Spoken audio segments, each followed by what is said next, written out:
Hello, welcome sa ating Be Empowered program. At itong usapang OFW edition natin ay nakakatulong sa napakaraming OFW, not only here in Hong Kong but all around the world. Kasi alam niyo po na yung Filipino ay kalat sa buong mundo. Pwede nating sabihin, kung magbubukas nga ata yung Mars, may Pinoy pa rin dun eh. Pero anyway, kapag pinag-uusapan yung pag-a-abroad, alam po natin na usually iniisip natin kapag kasambahay ka sa abroad, ang imagination natin usually, mga mansion, ba, daming mga rooms, kasi sa Middle East usually ganun yung nangyari. Lalaki ng bahay, dami mong lilinisin, and meron kang proper na matutulugan.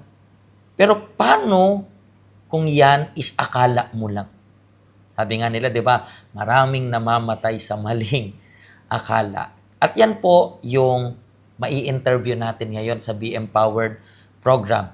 Actually, itong special guest natin ay first time mag-abroad.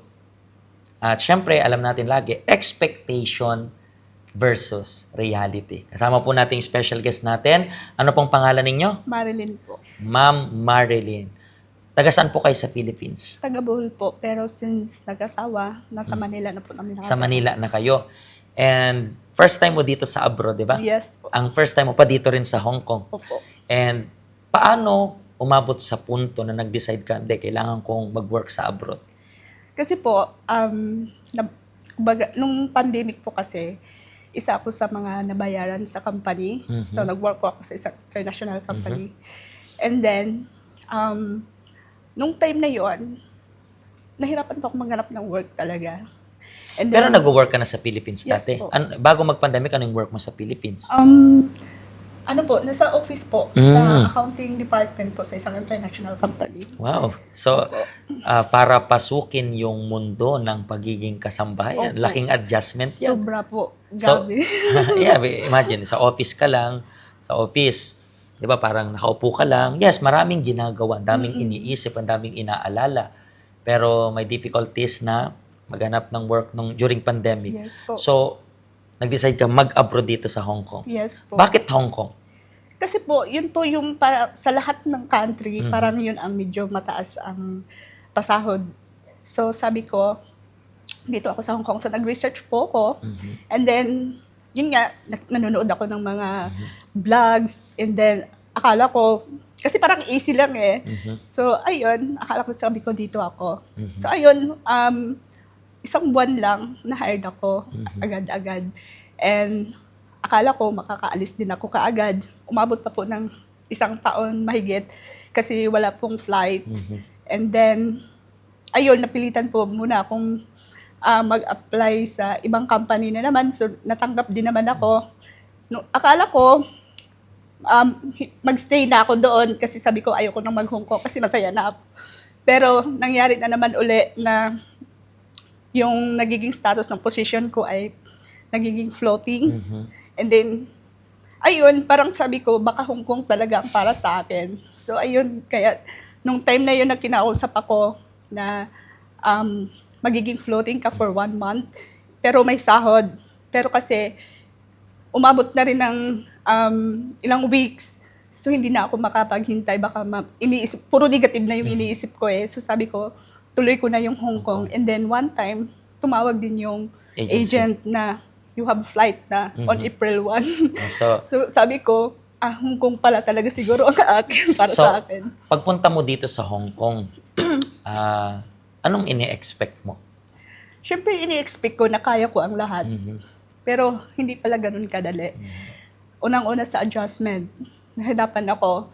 And then, hindi ako marunong magluto kasi ultimo, sunny side up, ayaw mabaliktad. And then, wala pang proper accommodation. So, in-expect ko sa accommodation, although sinabi naman sa akin nung interview sa akin na wala akong room. Pero hindi yun ang in-expect ko na kahit wala akong room, ay gano'n na nasa salas lang. And then, talagang pag may bisita, makikita ka. And then, pagkatapos mong... So basically, parang wala ring privacy talaga. Wala po talaga. Never ako makapagbasa ng Bible kasi after kong maligo, pagkatapos ng trabaho, patay na yung ilaw. Saka expose ka dun, di ba? Parang Yes po. sino mang dumaan doon, Yes po. kitang-kita ka. Kitang-kita. And paano, siyempre, as of now ba, nasa same na amo ka pa rin? Or Wala po. yan yung una mong amo? Yes po, yun po yung una kong So talagang amo. nag-decide ka na after nitong contract na to, hindi ka na magre-renew Yes po. sa kanila. Interesting kasi usually kapag, tingnan mo, imagine mo sa case mo, sanay ka na office yung work. Sabi mo nga, hindi ka marunong ultimo magluto. Pero napaka-interesting kasi hindi ka tumulad sa napakarami dito sa Hong Kong na usually pag first time, kasi nga may expectation tapos yung reality, anong nasa isip nila? Hindi, break ko na lang yung contract ko. Minsan sila pa yung taas noon na nagsasabi na, hindi, kung balik na lang ako ng Pinas. Kasi sa Pinas, di ba? Dumating po ako sa point na yan talaga, Yeah, Pastor. for sure. And maraming beses kong gustong mag-break po talaga. Pero ano yung nagbibigay sa iyo ng strength na, okay, tuloy mo lang. Nung time na yon, first, statutory, talagang umano sa isip ko yung sinabi ng asawa ko. Kasi every time na tumatawag ako sa asawa ko, umiyak ako. Iyak. Wala na akong ginawa kundi umiyak. So sabi ng asawa ko, sige, umuwi ka na lang. Kasi hindi ko na kayang tingnan na palagi kang ganyan. Sabi niya sa akin. And then, hindi ko na rin alam kung ano talaga ang gusto mo sa buhay. So yun yung umano sa akin. So sabi ko, failed na naman ako. Kasi failed na nga ako sa Philippines pagdating dito. Parang ganun uli. So ngayon, yun yung time na parang panindigan ko to. Kasi, Parang you want to prove something. yeah. And then paano ka napunta dito sa help center? Yun din yun, nung first statutory ko, nasa baba lang ako ng building ng amo ko. Yun, after namin mag-usap ng asawa ko, napagdesisyonan ko na magpaalam na talaga ako pagbalik ko ng gabi. Na sabi ko, magsabi na ako na mag-break na talaga ako ng contract. And then, may dumating na evangelist na sa likuran ko pa, kasi umiiyak ako, nakaupo ako sa isang cottage na nag-iyak talaga ako. Tapos sabi, dito sa likod ko lumabas yung flyer, sabi niya, baka may kakilala kang may problema, pwede mong i-share sa kanila. So, ayun na naman ako, nagiging emotional na naman ako. Kaya yun yung time na sabi ko, kailangan ko na talaga ng kailangan ko si Lord to lean on, to cry on. Kaya sabi ko, So sumama ka that time, that day rin on? Yes, sumama po ako. Yung time na umiiyak-iyak ka pa, yung time na parang gusto mo na rin sumuko, Yeah. yun rin yung time na nadala ka sa health Yes center. po. And then, pagpunta mo ng health center, kamusta? Yun yung ko na, sabi ko, ito na. Ito yung hinahanap ko. Kasi, kung tuwing off, nakasama ko yung mga friends ko, nag-share ako. Hindi wala akong peace of mind. After, umiiyak pa rin ako. So, nung napunta ako dito, sabi ko, ito na yun. Ito na yung hinahanap ko. So dito ka natuto na mas maging matatag, mas maging malakas. Yes po. So, ganito ka-importante yung help center para sa mga OFW. Yes po. Actually, di ba? Imagine niyo yun. I was even thinking. Sabi ko nga, walang mali sa time ng Diyos talaga, di ba? Tama po. Yung time, kung kailan gusto mo nang sumuko, yung time na decided ka na, hindi, kausapin ko na tong employer ko, yun rin yung time na merong pinadala yung Diyos para Yes. matulungan ka. Yes po. Tingnan nyo, I believe yung nagbigay ng flyer sa'yo, it doesn't even ask you kung anong religion mo. Yeah. Diba? Kasi para sa lahat, especially para sa OFW. And I believe napaka-thankful ka. Kasi merong help center na bukas everyday, di ba? Yes. Ano ka-thankful na ganun? Sobrang nagpapasalamat po talaga kasi kung wala yung help center, nasa Pilipinas na ako. And then, Not only Philippines, I believe, bumalik ka sa Philippines na failure once again. yeah. And then, isa pa, yung dito, nabago talaga yung, kasi sobrang taas po ng pride ko talaga. Mataas pa sa pangarap ko. Dito ko natutunan siyang ibaba. And then, yung employer ko, kahit ganun din siya, thankful din ako kasi sa kanya ko natutunan na being humble. Na ibaba Ngayon, ko. kamusta ka sa new employer mo? Ngayon po, talagang very blessed. Kasi, nung time na nag-end ako ng mag-i-end yung contract ko, pinag-pray ko po talaga yun specifically.